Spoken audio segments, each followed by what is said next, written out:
జై శ్రీమన్నారాయణ. జ్ఞానానందవయం దేవం నిర్మలా స్ఫటికాకృతిం ఆధారం సర్వవిద్యానాం హయగ్రీవోపాస్మహే. ఆపదాపహర్తారం ధాతారం సర్వసంపదాం లోకాభిరామం శ్రీరామం భూయో భూయో నమామ్యం. మనము ఈ వీడియోలో సెప్టెంబర్ నెల ద్వాదశ రాశుల వారి యొక్క ఫలితాల గురించి మనం తెలుసుకుందాం. ఈ మాస ఫలితాల్లో ముఖ్యంగా రవి, కుజ, శుక్ర, బుధ గ్రహాలు ప్రముఖమైన పాత్రను వహిస్తాయి. ఆ గ్రహాలు ఏ స్థానాలుంటే శుభ ఫలితాలు ఇస్తాయి, ఏ స్థానాలుంటే అశుభ ఫలితాలు ఇస్తాయి అనే దాని గురించి మనం ఇప్పుడు తెలుసుకుందాం. ఒక మాసం తమకు అనుకూలమా ప్రతికూలమా అని గమనించేందుకు రవి, కుజ, శుక్ర, బుధ గ్రహాలను గమనించడం అనేది సాంప్రదాయం. సూర్యుడు 3, 6, 10, 11 రాశుల్లో సంచరించే సమయంలో మాత్రమే శుభ ఫలితాలను ఇస్తాడు. మిగిలిన సమయాల్లో అతడు సంచరించే రాశి దృష్టి ఉన్న సప్తమ రాశి విషయంలో జాగ్రత్తలు అనేవి తీసుకోవాలి. వేరువేరు జన్మరాశుల వారికి రవి సంచరిస్తున్న రాశి దృష్టి ఉన్నటువంటి రాశులు ఏ భావాలైతాయో గమనించి వానికి అనుగుణమైన ఫలితాలను నిర్దేశించాల్సి ఉంటుంది. రవి గోచారంలో వ్యతిరేకంగా ఉన్న సమయంలో అధికార ప్రభుత్వ సంబంధమైన సమస్యలు, అనారోగ్య లోపాలకు, మానసికమైన ఒత్తిడులకు అధికమైన అవకాశం అనేది ఉంటుంది. అదేవిధంగా కుజుడు గోచారంలో అననుకూలమైన రాశిలో సంచరిస్తుంటే చిన్న చిన్న ప్రమాదాలు, ఒత్తిడులు, శరీరకమైన అనారోగ్యాలు, నొప్పులకు అవకాశం అనేది అధికంగా ఉంటుంది. అంతేకాకుండా సామాజికంగా అప్పులు పెరగడం, శత్రుత్వాలు అధికం కావడం కూడా ఉంటుంది. తగిన దాన ధర్మాలు అవసరము అవుతాయి. 3, 6, 11 రాశుల్లో మాత్రమే శుభ ఫలితాలను కుజుడు ఇచ్చినప్పటికీ తాను సంచరిస్తున్న రాశి దృష్టి ఉన్నటువంటి 4, 7, 8 రాశులను కూడా ఫలితాల విషయంలో లెక్కలోకి తీసుకోవాలి. బుధుడు గోచారంలో అననుకూలమైన ప్రదేశాల్లో ఉన్నప్పుడు, అంటే వ్యతిరేక స్థానాల్లో ఉన్నప్పుడు వ్యాపారాదుల్లో లోపాలకు అధికమైన అవకాశం అనేది ఉంటుంది. ఎక్కువగా నష్టాలు వచ్చే అవకాశం అనేది ఉంటుంది. పెట్టుబడులు అనేవి ఫలించవు, స్ఫురణ శక్తి అనేది లోపిస్తుంది, శారీరక చైతన్యం తగ్గిపోయే అవకాశాలు, సూచనలు కూడా ఉన్నాయి. కొంత బలహీన మనస్తత్వం, ఆలోచన తత్వంలో లోపాలకు అవకాశం అనేది ఎక్కువగా ఉంటుంది. రోగ నిరోధక శక్తి లోపించడం వల్ల కలిగే సమస్యలు పెరుగుతాయి. బుధుడు 2, 4, 6, 8, 10, 11 స్థానాల్లో శుభ ఫలితాలను ఇస్తాడు. తాను చూస్తున్న భావాలకు కూడా శుభాన్ని ఇస్తాడు. శుక్రుడు అధిక స్థానాల్లో గోచారిత్యా అనుకూలంగానే ఉన్నప్పటికీ బలహీనమైన గోచార ఫలితాలనిచ్చే స్థానంలో మనోభిష్టాలు నెరవేరక ఇబ్బంది పడుతూ ఉంటారు. శుక్రుడు ఒక రాశిలో సంచరించే కాలంలో మానసికమైన వ్యవహారాలు, ఆకర్షణలలో లోపాలు, ఇబ్బందులకు అవకాశం అనేది ఉంటుంది. శరీరంలో హార్మోన్ల లోపాలు అనేవి ఏర్పడతాయి. సమతుల్యమైన భావాలు దెబ్బతింటాయి. శుక్రుని విషయంలో 6, 7, 10 రాశుల సంచారం మాత్రం చాలా లోపమైనది. 6వ స్థానం సంచారం అధికమైన లోపంగా పరిగణిస్తారు. భార్యాభర్తల మధ్యలో అభిప్రాయ భేదాలకు కూడా ఇటువంటి అంశాలు కారణమవుతాయి. మానసికమైన ఒత్తిడి తీవ్రంగా ఉంటుంది. 1 నెల రోజులు కొంత ఎక్కువ తక్కువలతో కూడుకున్న రోజుల్లో సంచరించే గ్రహాలు ఇవి. అందువల్ల వీటి ద్వారా కలిగే ఫలితాలు ఆ మాసాదులకు చెంది ఉంటాయి. అయితే శుభ సమయంలో కార్యక్రమం ప్రారంభించి పూర్తి చేయడానికి ఇటువంటి అనుకూల గ్రహ సంచారాల వల్ల ఫలితం అనేది అధికంగా ఉంటుంది. జై శ్రీమన్నారాయణ. జ్ఞానానందవయం దేవం నిర్మలా స్ఫటికాకృతం ఆధారం సర్వవిద్యానాం హయగ్రీవ ఉపాస్మహే. మనము సెప్టెంబర్ నెలలో మాస ఫలితాలు వివిధ రాశుల వారికి ఎలా ఉంటాయి అనేది తెలుసుకుంటున్నాం. అందులో భాగంగా ఈరోజు కుంభరాశి వారి యొక్క ఫలితాలు తెలుసుకుందాం. కుంభరాశి వారికి రవి సెప్టెంబర్ 1 నుంచి 16 వరకు సప్తమంలో సంచరిస్తున్నాడు. తర్వాత సెప్టెంబర్ 15 నుంచి 30 వరకు అష్టమంలో సంచరిస్తున్నాడు. 7, 8 రాశులలో సంచారం చెడు ఫలితాలనే ఇస్తుంది. ఎక్కువగా గొడవలు, ఆటంకాలు ఏర్పడతాయి, ఎదురు దెబ్బలు ఉంటాయి. కలత్రంతో సర్దుబాటు అనేది ఉండవు, ఇంట కాలు అనేది నిలవదు, జీర్ణకోశ వ్యాధులు ఉంటాయి, విభిన్న మార్గాల్లో బాధలు అనేవి ఉంటాయి, వృత్తి వ్యాపారాల్లో చెడు అనుభవాలు అనేవి ఏర్పడతాయి, అనవసరమైన గొడవలు, శత్రుత్వం అనేది ఉంటుంది, నిరుత్సాహం అనేది ఉంటుంది, అధికారులతో భార్యతో విరోధాలు అనేవి ఎక్కువ ఏర్పడతాయి, సంతానానికి చెడు కలుగుతుంది. ఇలాంటి చెడు ఫలితాలు అనేవి ఉంటాయి. ఇందులో కేవలం 20% మాత్రమే చెడు ఫలితాలు పొందే అవకాశం ఉంది. ఎందుకంటే ఈ స్థానంలో రవి సువర్ణమూర్తిగా అంటే బంగారమూర్తిగా ఉంటున్నాడు. పాపగ్రహం సువర్ణమూర్తిగా ఉంటే ఆ ఫలితాలు అనేవి చాలా తక్కువగా ఉంటాయి. తర్వాత కుజుడి యొక్క ఫలితాలు. కుంభరాశి వారికి కుజుడు ఈ నెల మొత్తం కూడా 5వ రాశిలో సంచారం చేస్తున్నాడు.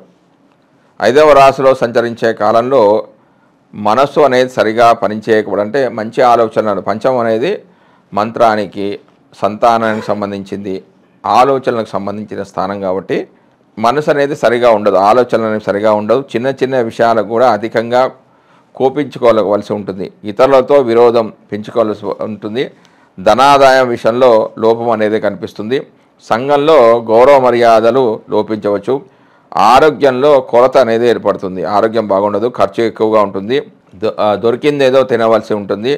ఈ రాశిలో కుజుడు లోహమూర్తిగా అంటే ఇనుము మూర్తిగా ఉండడం చేత 50% చెడు ఫలితాలు జాతకుడు పొందే అవకాశం ఉంది. తర్వాత బుధుడు యొక్క ఫలితాలు.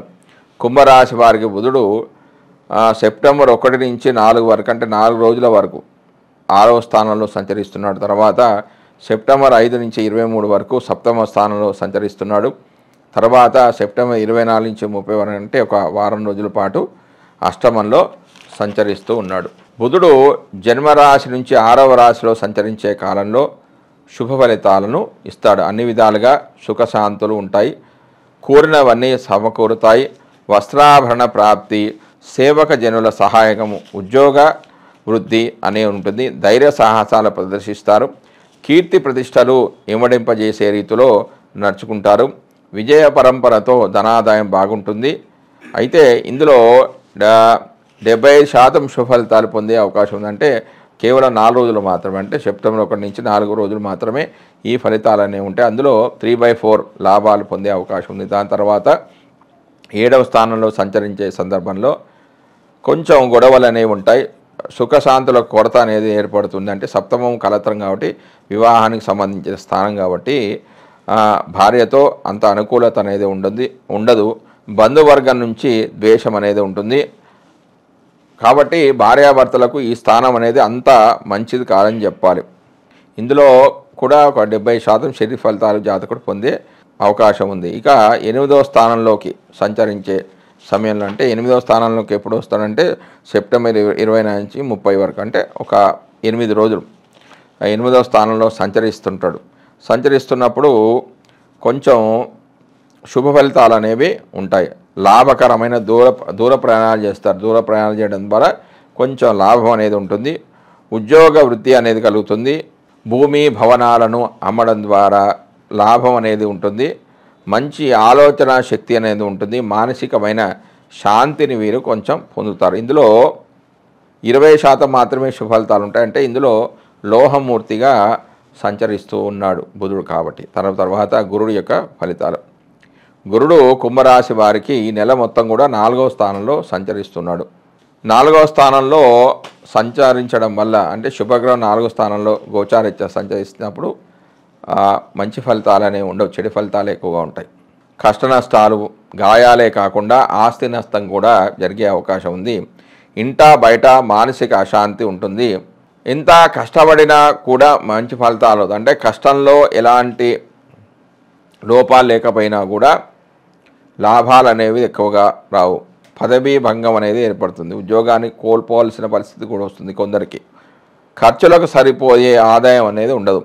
అయితే ఈ 4వ స్థానానికి వేద స్థానమైన 5లో కుజుడు యొక్క సంచారం వలన చెడు ఫలితాలు అనేవి తగ్గిపోయి కేవలం 25% మాత్రమే చెడు ఫలితాలు జరిగే అవకాశం అనేది ఉంది. దాని తర్వాత శుక్రుడు యొక్క ఫలితాలు. కుంభరాశి వారికి శుక్రుడు సెప్టెంబర్ 1 నుంచి 18 వరకు అష్టమంలో సంచరిస్తూ ఉన్నాడు. తర్వాత సెప్టెంబర్ 19 నుంచి 30 వరకు 9వ స్థానంలోకి సంచరిస్తున్నాడు. 8వ స్థానంలో సంచరించే కాలంలో కష్టాలు తొలగి కోరికలు అనేవి నెరవేరుతాయి. బంధుమిత్రుల ఉత్సాహంతో సహాయ సహకారాలు అందివస్తాయి. నూతన ఉత్తేజము ఆత్మవిశ్వాసంతో పనులు సాగుతాయి. వ్యాధుల తీవ్రత అనేది తగ్గుముఖం జరుగుతుందంటే వ్యాధులు అనేవి తగ్గిపోతాయి. ఆర్థిక అభివృద్ధి అనేది ఉంటుంది. స్త్రీ మూలకంగా సుఖ సంతోషాలు అనేవి ఉంటాయి.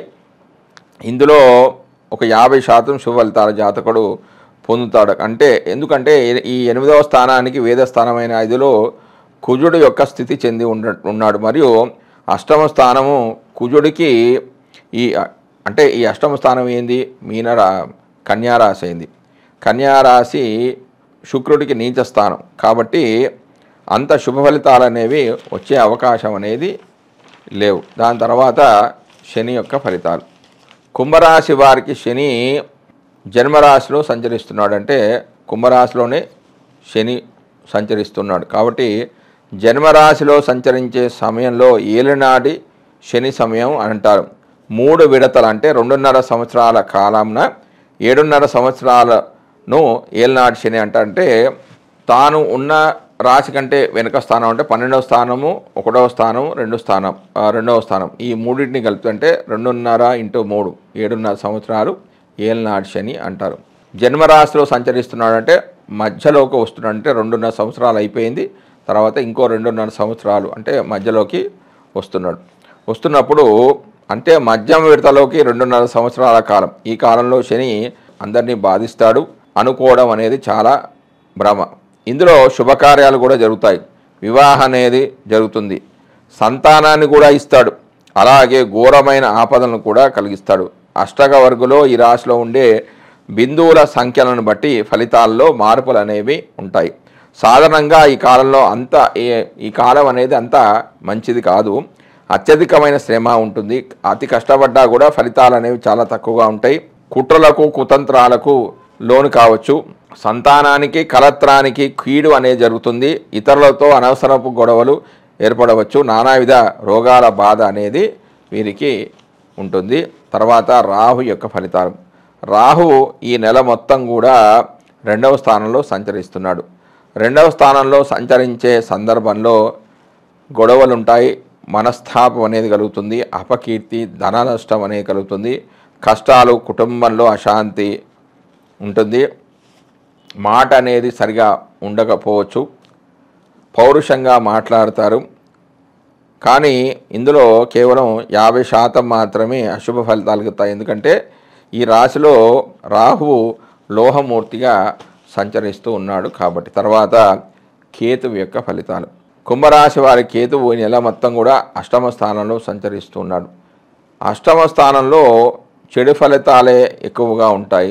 ఆందోళన, జంతువుల వలన భయము, కార్యనాశనం కావడం, పనులన్నీ చెడిపోవడము, ప్రయాణాలు చేయడం ద్వారా ఆయాసము, ప్రభుత్వ దండన అంటే పెనాల్టీ ఎదుర్కొనవలసి రావడం, విచారం వంటి ఫలితాలు ఉంటాయి. ఈ రాశిలో కేతువు లోహమూర్తిగా ఉండడం చేత కేవలము 50% మాత్రమే చెడు ఫలితాలు పొందే అవకాశం ఉంది. ఇక ఈ కుంభరాశిలో ఉన్న 3 నక్షత్రాలు ధనిష్ట, శతభిషము, పూర్వభాద్ర. ధనిష్ట నక్షత్రానికి అధిపతి కుజుడు, శతభిష నక్షత్రానికి అధిపతి రాహు, పూర్వభాద్ర నక్షత్రానికి అధిపతి గురువు. కాబట్టి ఈ రాశికి అధిపతి శని కాబట్టి శనికి సంబంధించిన తైలాభిషేకం చేసుకోవాలంటే ప్రతి శనివారం 6 నుంచి 7 మధ్యలో కొంచెం నల్ల నువ్వులు పోస్తూ దానిపైన నువ్వులతో అభిషేకం చేస్తూ ఓం శం శనియే నమః లేకుంటే నీలాంజన సమాభాసం రవిపుత్రమిమాగ్రజం ఛాయామాత్రాణ సమూతం తం నమామి శనీశ్వరం అనేది ప్రతి శనివారం చేస్తూ ఉండాలి. మరియు ఇందులో ధనిష్ట నక్షత్రం ఉంది కాబట్టి ధనిష్ట నక్షత్రానికి అధిపతి కుజుడు కాబట్టి సుబ్రహ్మణ్య స్వామికి కూడా ఒక 7 మంగళవారాలు అభిషేకం చేసుకుంటే చాలా మంచిది. ఆ యొక్క 7 మంగళవారం అభిషేకం చేసుకోవాలి. దాని తర్వాత ఇంకో నక్షత్రం శతభిష నక్షత్రం ఏంటంటే రాహుకు సంబంధించింది కాబట్టి దుర్గా అష్టోత్తర నామావళి చేసుకున్నా కూడా చాలా మంచిది. మరియు వీళ్ళు చేయాల్సిన ఇంకో రెమెడీ అంటే శనిచ్చే ఫలితాలే రాహు ఇస్తాడు కాబట్టి శనివారం రోజున ఆంజనేయ స్వామి గుడిలో మినప వడలు చేసి భక్తులకు పంచిపెట్టడం ద్వారా రావు సంబంధించిన దోషాలన్నీ కూడా తొలగిపోతాయి. దాని తర్వాత ఇందులోనే ఇంకోటి ఏంటంటే పూర్వభాద్ర, ధనిష్ట, శతవిషం, పూర్వభాద్ర. పూర్వభాద్ర నక్షత్రం ఏమిటంటే గురువుకు సంబంధించింది కాబట్టి వీరు రాఘవేంద్ర స్వామికి పూజ చేసుకోవడం ద్వారా కానీ, దక్షిణామూర్తికి పూజ చేసుకోవడం ద్వారా కానీ ఈ పూర్వభద్ర నక్షత్ర జాతకులకు మంచి ఫలితాలు ఉంటాయి. అంటే రాష్ట్రాధిపతి మరియు నక్షత్రాధిపతి ఈ రెండింటికి కూడా వీరు రెమెడీస్ చేసుకున్నట్లయితే వీరికి వారికి అనుకున్న కోరికలన్నీ కూడా నెరవేరుతాయి, శుభ ఫలితాలు అనేవి కలుగుతాయి. జై శ్రీమన్నారాయణ.